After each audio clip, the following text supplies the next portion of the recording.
strategically there. His mixture of salt and pepper, hair, and boyish good looks and mysterious scar has made him quite a hit with the ladies since his move out to Southern California. I believe it. He also has a recent Grand Prix top 8 here in Oakland and a standard open win that you and I covered in Los Angeles a little while ago. He is playing Boros again. He has gone with a very aggressive build with 4 main deck copies of Azorius Arrestor and 4 copies of Boros Charm. So he's going to start off with everyone's favorite one-drop in Dried Militant. He's playing against Michael Roye playing Esper Control. And part of the reason that Ben actually played Boros in Los Angeles when he did win is because he had a really good matchup against Esper Control due to Boros Charm, due to Brave the Elements, due to an aggressive clock, can pace the game in a certain way. You see Ben and Michael are both started 1-0 in this tournament. And, you know, if Michael's familiar with Ben, familiar with his win in Los Angeles about a month ago now, he's probably got an idea of what Ben's on. He certainly knows now because of Turn 1 Dried Militant. Yeah. But this is a matchup that I know that Lundquist is very comfortable in. Between Boros Charm and a really good, cheap base of creatures, you see Azorius Arrestor out of the board, the Boros deck is definitely a natural predator on Esper. Now, one thing also to keep in mind here is you take a look at Ben Lundquist's deck list. A card that he was playing that drew some curious responses from myself and other people was Azorius Arrestor. When Imposing Sovereign is a card that does exist, Ben played 2 at that tournament, and I've been playing his deck list ever since Los Angeles on Magic Online. When I play, it's cheap, it's easy, it's fun. I like white creatures, obviously. He's playing 4 Arrestors now. Yes. 4. So the theory here, as you see Ben add a Johnny to the board, is basically this is in place of Imposing Sovereign. You see the counter go on to Dried Militant here. And Ben, very wise with his counter there, as ultimate price kills the Azorius Arrestor, is the Boros deck has so many quality 2-mana creatures. Imposing Sovereign basically asks you to play it first to get maximum value out of it. Whereas with the Azorius Arrestor in your deck, you can play your Daring Skyjacks and your Precinct Captains first and still be able to take care of blockers. It fulfills much of the same role that Imposing Sovereign does, but it doesn't cause you to have to play it on as early as Imposing Sovereign forces you to play it.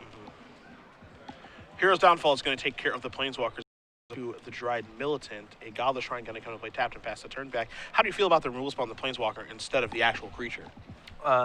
It depends. I mean, it's reasonable to assume that Lundquist has additional creatures in hand, so I don't mind the use of the kill spell in that spot. But taking another 3-point hit this turn is a pretty big cost too. So, without knowing the contents of Michael's hand, I can't really say. I imagine it's close though. Well, a backup of Johnny makes this play a little bit questionable. As Dried Militant's going to turn into a 4-3, coming to the red zone, knock Roye down to 11. So kind of the same situation here. He's got a little bit more mana to work with instead of close. But he's got a 4-3 facing down and then a Johnny that's on 5 counters. Ultimate's not really a big deal in this matchup for a Johnny, but the double strike is potential for a lot of damage as an island's going to come into play here for Roye. And Lundquist played a Sacred Foundry untapped, which is a very loud representation of Brave the Elements here as well. Yes, it is. And we'll see if he does have one of those hanging out in his hand. Of course, those instants are removed from the game because of Dried Militant's text saying that those are going to be gone. Not that that's a big deal, but 5 mana up here for Roye. See, Lundquist draws his card for the turn. It is a Plains. There is a Temple to get things started, so we'll take a look at the top card. He is going to consult his hand before he places that somewhere. Boros Charm, the card to be splashing for here. That's why you see the red mana and some sideboard options as well, like Museum Orders and things of that nature. I know that the number of Boros Charms has kind of fluctuated. Yes. Some play 2 main deck, as we've seen in the top 8 of Grand Prix Vienna. Some people play 4 main deck, like Ben Lundquist is doing this weekend, as he's going to pump up that Dried Militant and come across for 5. How do you feel about the number of Boros Charms you should be playing in this deck from main to side? 4 throughout the main or just a couple, as Cyclonic Rift is going to target the Dryad? Lundquist has to be really happy about the types of cards that Michael's playing so far. Really light on removal, no Blood Baron yet. It's very metagame dependent. For example, Lundquist played 0 at Grand Prix Albuquerque last weekend. He played Lightning Strike in the main because he was anticipating a lot more creature matchups. I think Lundquist has just decided this weekend he wants to build the most aggressive possible build, which is why you see all the Arrestors and 4 copies of Boros Charm. I know Pat Cox is an advocate of playing 2 in the main deck and having an additional 1 or 2 in the sideboard for Esper specifically. It's it's a mixture of being metagame specific and also, the other surrounding cards you want to be playing in the deck as well.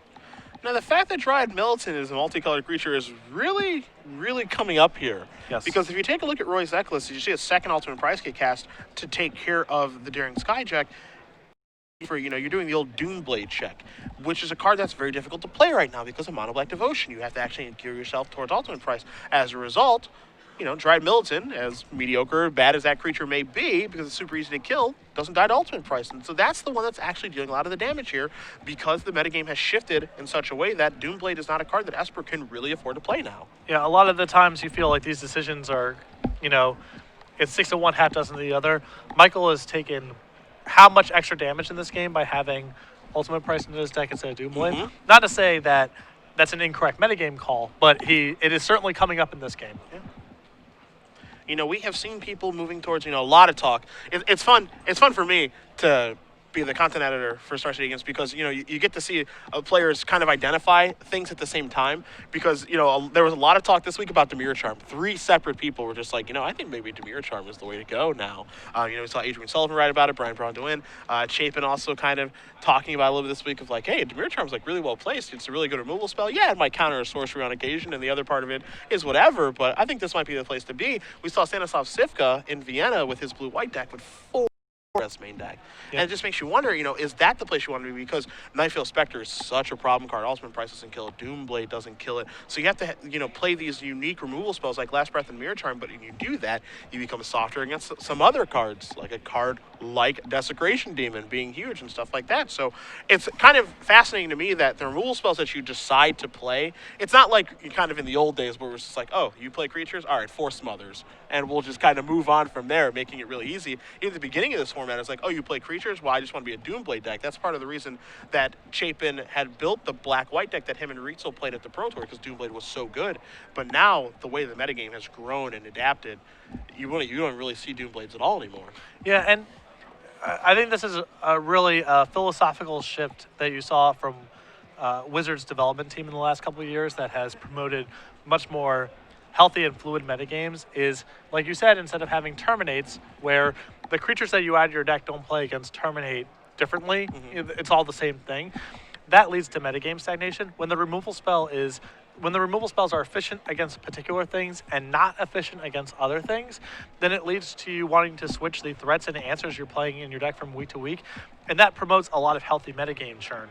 If I'm critical of anything, that Wizards has done in the last 6 months, it's definitely the reprinting of Thoughtseize combined with the printing of Hero's Downfall. Not that I think Hero's Downfall is especially powerful, but it does much of the same thing in terms of the threats you're playing don't really interact very much differently. That times 10 and super powerful. And if there's any risk of metagame, like the metagame becoming unhealthy, it's because Mono Black Devotion is the best deck, and it's really hard to adapt your deck to be more efficient against the things that it does, because Thoughtseize and Hero's Downfall don't care about game text very much. Sure. But the smaller instances of the stuff you're describing is absolutely the case. Ultimate Price versus Doomblade versus Last Breath versus Electrickeries and Shrivels and all that stuff is really good against some things and not good against other things, and it really leads to fluid and adaptable metagames, which is really awesome. We'll take a look at the sideboards here. We'll start with Michael Roye, since, I love Esper. Big Esper fan. Actually played Esper for a little while. It's kind of weird. Out-of-body experience. 2 Blood Barons to go on with his 2 in the main deck. So he'll be boarding both of those in. He's got 2 copies of Pack Rat in the sideboard, something that we've seen people moving towards now for their Esper decks. Got 2 copies of Gainsay, 2 Pithing Needle, 2 copies of Sin Collector, 2 Negates, 2 copies of Last Breath hanging out as well. So it looks like he only has 1 Pithing Needle, excuse me. But this is kind of what he is working with here. So I expect the Blood Barons to come in. Sin Collector is a card I like in this matchup because there's a decent amount of spells in Ben's deck, but the spells that he can take are actually quite relevant. And as we get to Ben's sideboard, I wouldn't be surprised if he's sideboarding in more. And then 2 copies of Last Breath. I absolutely love Sivka and Vienna using those to great effect in his blue-white control deck. So some good options here for Roye. So we talked about this a lot, Lundquist and I, at work. He feels basically against Esper that he needs to take out 4 copies of Azorius Arrestor, and then some number of Brave the Elements. Not all 4 need to come out, but he's uncomfortable shuffling 4 in game 3. I think he thinks 2 or 3 are the ideal numbers. He has a copy of Burning Earth, excellent here. 2 copies of Mizium Mortars, which he's bringing in specifically to fight Blood Baron. And then he has access to a Spear of Heliod and 2 copies of Glare of Heresy. Glare is not excellent against Esper at all times. It is good against Attention Sphere and is okay against Elspeth, although often the games that go long enough where Elspeth becomes a thing, you're losing to other things anyway, so it's not great. It is good against Attention Sphere at least. So I know he'll bring in the Burning Earth, I know he'll bring in the 2 Mortars, and then the 2 Glares and the Spear may or may not come in, depending on how many copies of Brave the Elements he wants to leave in his deck. Okay. But I would anticipate the Spear coming in at the minimum because he needs to take out the 4 copies of Azorius Arrestor. So 1 Burning Earth, 2 Mizium Mortars, and a Spear cover that. And then if he wants to cut some Braves for some Glares, that could be a thing as well. One of the fun cards I see there in Ben's sideboard is a Firemane Avenger, a Lost Relic. Yeah, Card's never seen its time in the sun. he played it in Albuquerque, I think half because he thought it was a good idea and half on a lark for basically mirror match type decks. Sure. And he said that it got drawn a lot over the weekend and was insane every time it got drawn. I like it. I like it. Lundquist is a big advocate for 1 copy of Firemane Avenger in the sideboard. He's also, in the SCG Open that he won, that slot was a War Leader's Helix. Yep. They changed it to the Firemane. All right, so game number 2 going to be underway here. Michael Roye is going to be on the play here as he is down a game with Esper Control against Lundquist playing white-red aggro again, the deck that he did win Los Angeles with. So he's going to try to run it back here. Let's take a look at the top card due to Temple of Silence. Going to leave it on top of Roye. Pass the turn over to Lundquist. So we'll see if Ben does have a 1-drop to start. He does. It's a Dryad Militant, the card that caused Roye so much trouble in the first game. We'll see if it can do it again. Turn 2, you see a Pack Rat. Aha. So I was wondering if he was going to sideboard this in as kind of a way to maybe steal a game, especially on the play, because the Boros deck does have some issues with this card on the play. And yeah, I predict that they won't be sideboarding in removal for this sort of thing. It's just once Pack Rat sticks, you can actually craft a game around this card, assuming that you do have the 3rd land. You do see Pack Rat here. I think we're all getting pretty familiar with this thing by this point. And actually, Pack Rat's actually powerful in 2 respects. One is, if he can drive the game out, it's, potentially can win the game outright. It also is reasonable for Michael to have just blocked there on the second turn and traded. So gives him a lot of utility and a lot of ways to hedge against flooding out or just having kind of a poor draw in general because Pack Rat converts everything into more dirty rats. And another thing that I like about this card, especially now that Ben has seen it, is, let's say that Roye does end up winning this game, as he's going to play a Watergrave untap, move down to 16, and we'll see what his turn's going to be. But now I think that Ben actually has to seriously consider, maybe I need to bring in, my Mortars, or I suppose they're probably in because of Blood Baron, but, does he, if he had more removal in his sideboard, would he have to bring it in because Pack Rat can just be such a problem? This game has shifted drastically on the second turn of the game from a Pack Rat showing up. Yeah, it may warrant Lundquist bringing Azorius Arrestor back in on the play. Sure. That's a thing that could potentially happen. So we do have a Pack Rat token being made here on the main phase. Not that it's particularly good against Pack Rat, but it's, it provides some small utility. And now an interesting article that went up on the premium side of Star City at the beginning of this week was Zvi Malshevich's article about Pack Rat and when to activate it and when not and how to attack with it and things of that nature. Really, really interesting read if you guys haven't had the opportunity to take a look at it yet. But, it seems simplistic in nature, and sometimes people actually overcomplicate it where it's just no, just activate it and activate it again and keep doing it until they die. Yeah, since the power level of the card exponents every time you activate it, you really need a strong incentive to stop activating it once you're down that road. Mm-hmm. And it was, just another beautiful strategic piece from Zvi, which he, every 12 to 18 months, it feels like he comes out with just some masterpiece on how to play Magic. And inclined to agree. Yeah. Inclined to agree. I always get really excited when he sends me an email and says, hey, I'm writing something. I can't wait. Yes, it's approved. I'll print it. I don't care what it is. It's probably going to teach me something in a way that I would not have learned it otherwise. So Lundquist is now, he has the ability to play a Johnny, plus it on his Boros lead. He's not going to take this line, and sacrifices a Johnny and force Michael to, just attack a Johnny down and,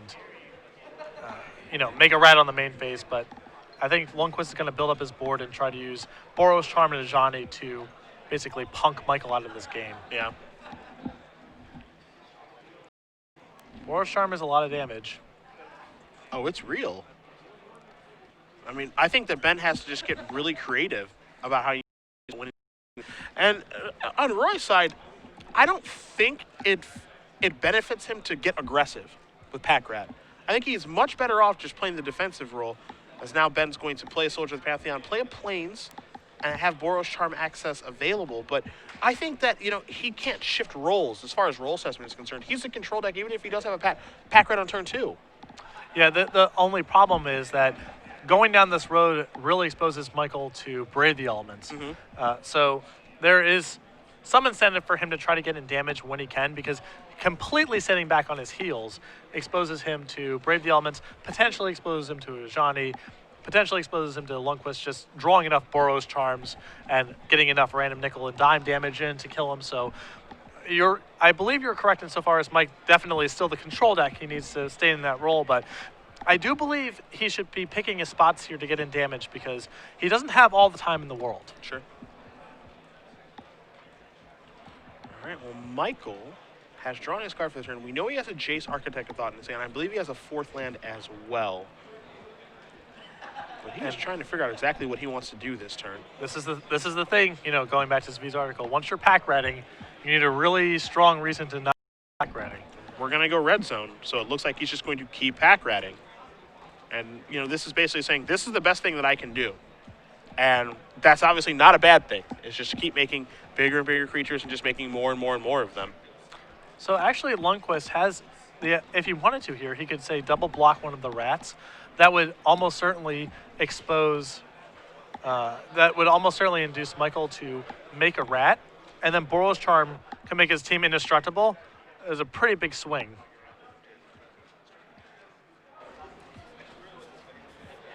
Now, how do you feel about this block? Because we know that Ben has a Boros Charm in his hand, but this is basically forcing him to activate. I don't know. In both instances, there's some risk that Michael just says, okay, I'll pass, if he suspects that Boros Charm is the thing that's happening here. Yeah, I guess this block, it's... Because this kills both pack rats if damage resolves. So this is really interesting. Oh, yeah. So all that Lundquist is trying to do is induce him to make a rat here, so he can use Boros Charm and then have a pretty big tempo swing next turn. Okay. Yeah, so that's what's going to happen. So he is going to activate pack rat. He's going to make a rat. You see Ben reach for his hand immediately. Going to cast Boros Charm. Going to go indestructible, so he's not going to lose anything. And so now Roye just has an untapped rat, and that's it. He's going to play a temple. He's going to scry. See if he's going to go top or bottom with this. That's an interesting block there by Ben. Well, I like trying to induce it there because, it's way easier for Lundquist, I think, to win the this pack rat style game than if Michael is using his mana playing Jaces or Blood Barons and leaving his rats back on defense. Okay. So anytime you can compel him to make a rat while getting reasonable value or giving yourself an opportunity to make a big attack the following turn, I think Lundquist has to pick his spots to do that. It's tough. He's kind of squeezed a little bit here, but I like the path that Lundquist is taking. 3 mana. This feels like an Ajani is going to come down. And now things even get more interesting, too, because what's he going to do with Ajani? Where does he want to put a counter if he's going to actually play that? Ideally, I think you want to put it on the Soldier, but the Soldier would trade with a Rat token. So, how does he want to go about forcing through damage? And you see him slow down a little bit, hand on his head, trying to figure out exactly how he wants to navigate this game. I think there's... he can flying double strike the Boros Elite and just send in, or he can pump one thing into... Okay. Or he can spread out a little bit. And so what he's going to do, he's going to put the counter on the Boros Elite. So Trigger Battalion, it's going to be a 4/4, along with two more 2/2s that are attacking here. So Pack Rat's obviously not going to get in front of the Boros Elite. At least I believe that would be the case. So he's going to force through 6 points of damage on this attack and put Roye down to 8. And then Roye has to actually consider taking care of Ajani because of double strike and everything that goes along with that card. Yeah, this is a pretty big swing in the race. I think what I like most about this play from Ben, out of everything, because, you can argue if he's supposed to put the counter somewhere else with the Ajani and what have you, but the thing I like most about this is it makes Roye make a decision on how he wants to not only navigate his block this turn and potentially save himself from damage, but how he wants to deal with Ajani, and it puts all the things him making the right play, is there's Sacred Foundry going to come to play untapped here too. And now the follow-up is another Boros Elite, which is a very important card in this situation because now he still has access to Battalion. And that was actually a pretty critical land that Lundquist just played there, as it means that Michael is now lethal on board, as he can make a rat that are all 4/4s, and that's 16. So if he can kill the Boros Elite, if he sends... Right? So oh, no, sorry, because he did... Sorry. Yeah, no, 12 Can't have damage. the turn. Yeah, 12 he only has damage, 12. Okay. Yeah, I thought it was 16 there for a minute too. Yeah, no. Only 12.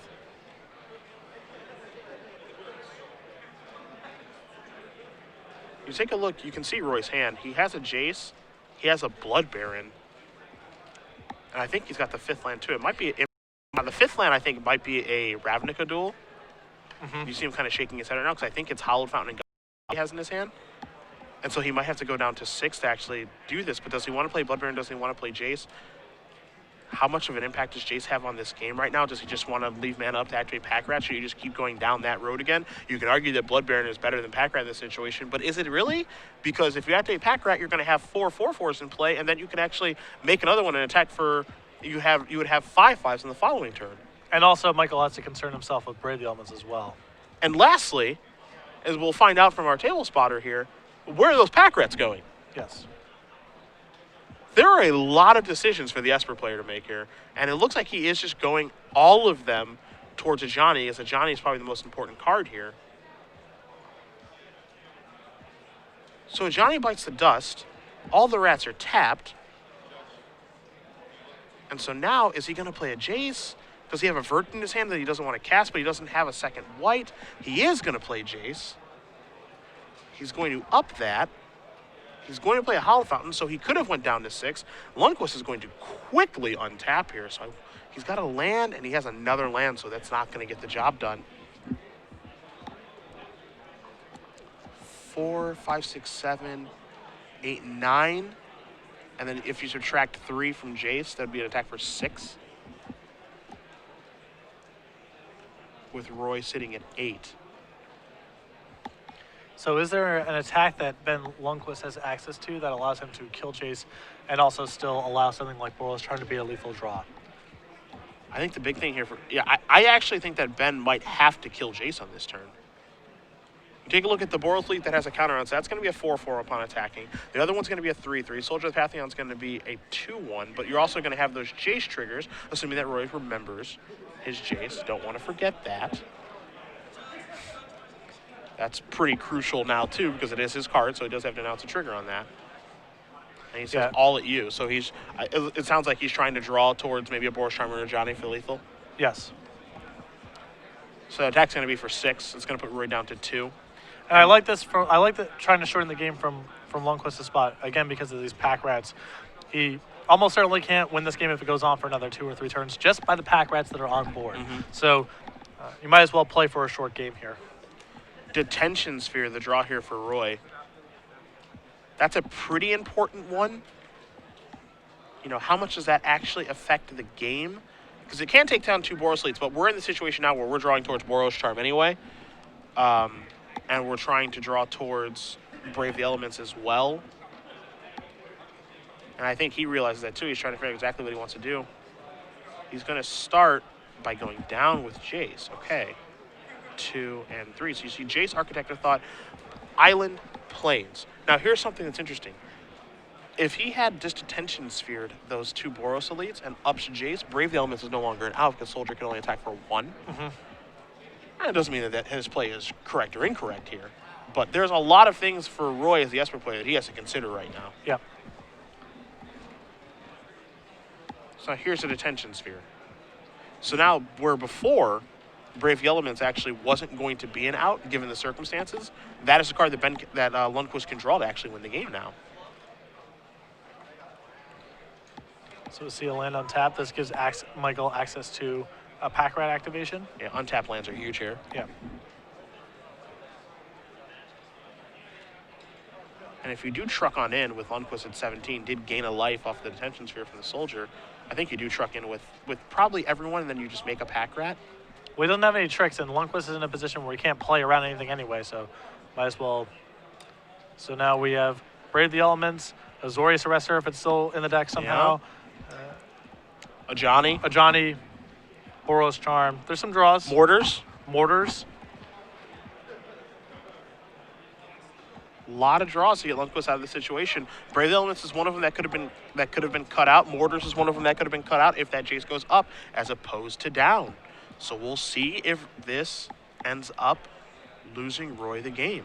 Yeah. Again, we know that Lundquist's hand right now, he has 2 lands, 5 life. He gets one more draw step. Untaps the Soldier, draw a card. It is a Giant Militant. And that ain't it. The card that won Ben game number 1 for being multicolored is not going to get him out of this one. And Lundquist.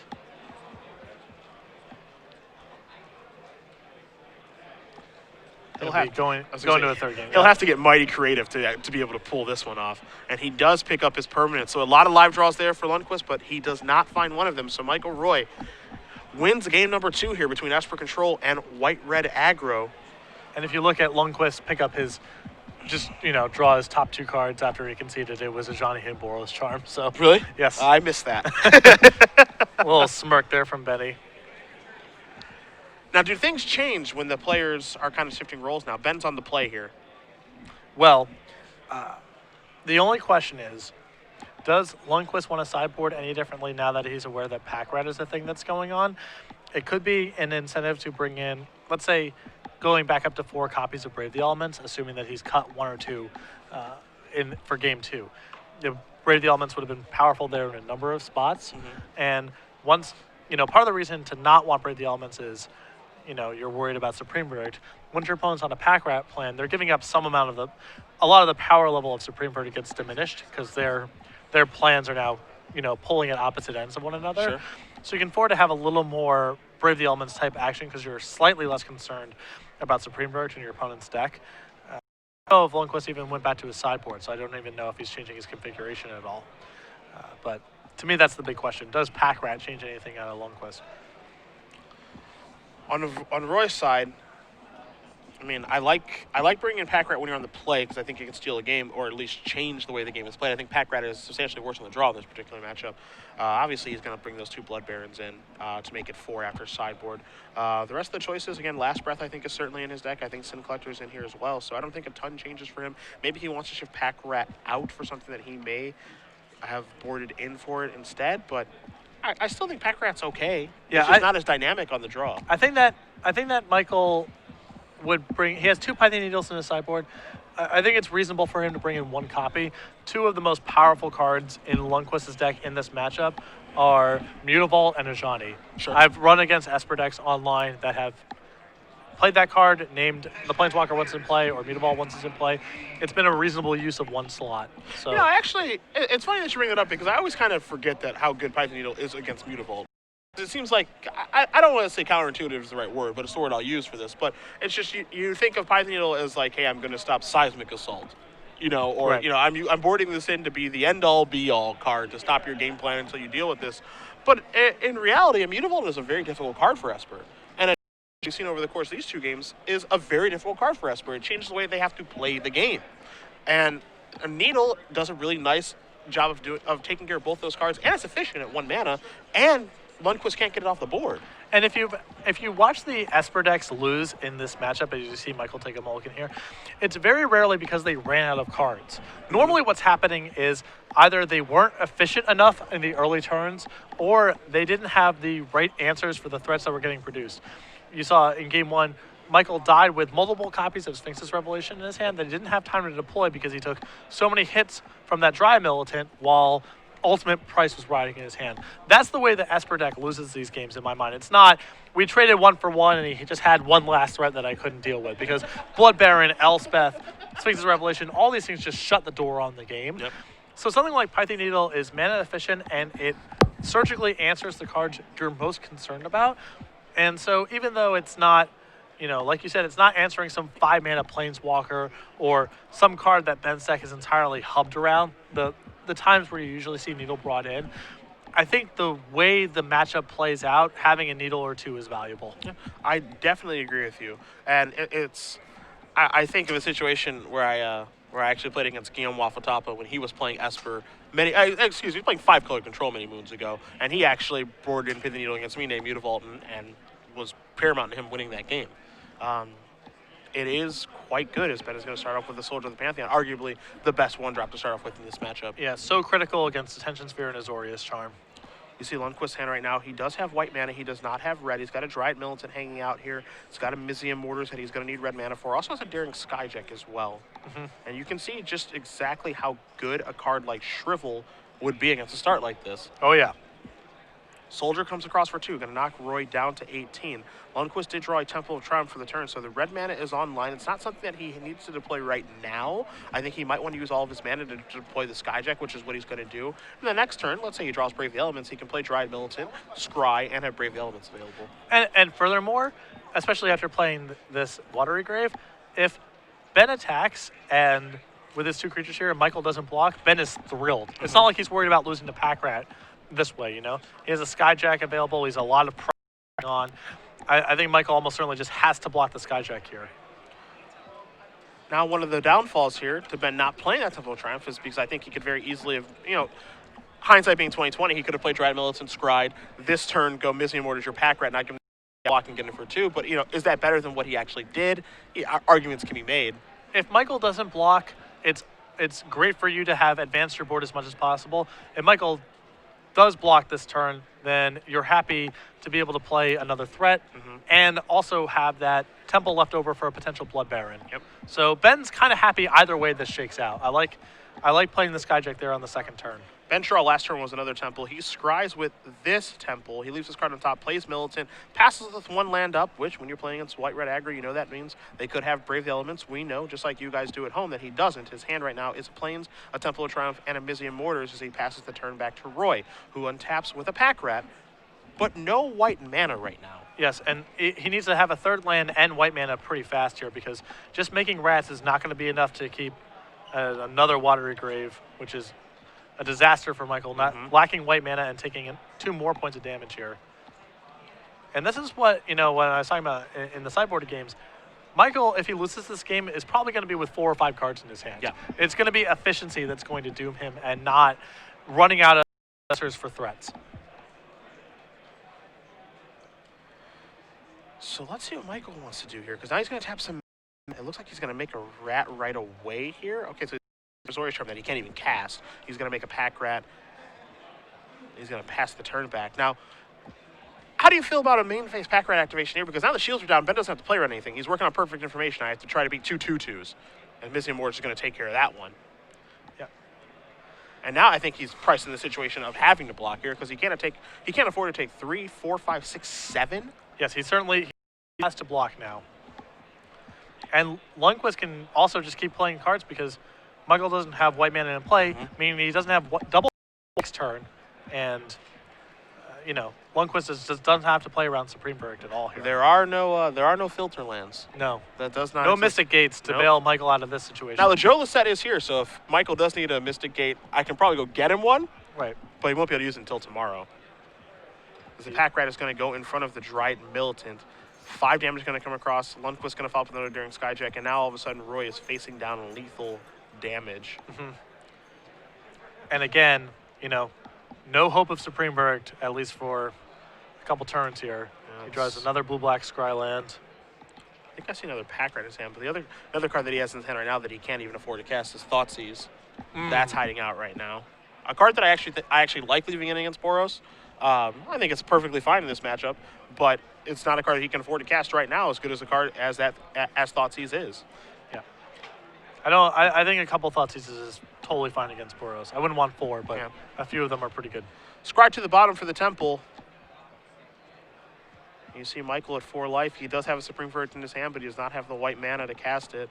He's a long ways away from that. Doesn't have like an untapped land Attention Sphere, and we thought he might not cast the Thoughtseize, but I think we know where we're going. Might as well just check out the action. Absolutely. Show me that Temple of Triumph, my friend.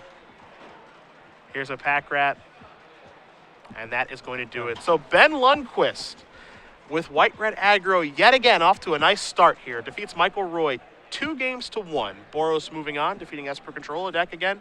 That when Ben did win in Los Angeles, part of the reason he chose to play Boros is because he felt his matchup against Esper was quite good, and judging from those 3 games, it does look pretty good. Yeah, the toughest thing in my mind about the matchup from the Boros player's perspective is you're leaning very heavily on red cards. You don't always have red mana, which means you had to mulligan more often than you usually do. You're going to have some games where you get ahead early but never find red